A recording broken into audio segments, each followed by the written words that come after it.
E a fim de semana aqui, Jola Way Sport Park.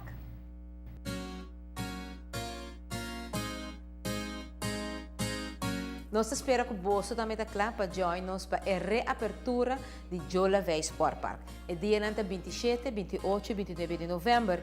Dia 27 vai ter a reapertura com o de beisebol e show grandíssimo, fireworks, música, ambiente, food stands.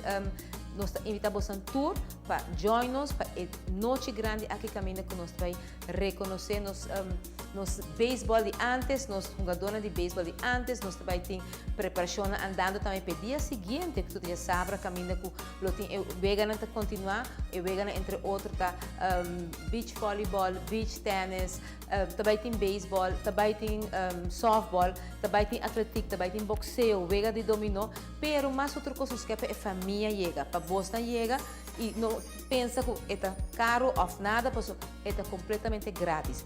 Tour 3 dias também está completamente grátis, caminho com nós para Boston. E já domingo nós será com bom de dia, um family day grandioso, com na final de dia, lo tem último vega de beisebol para ser o weekend aqui de Jola Way.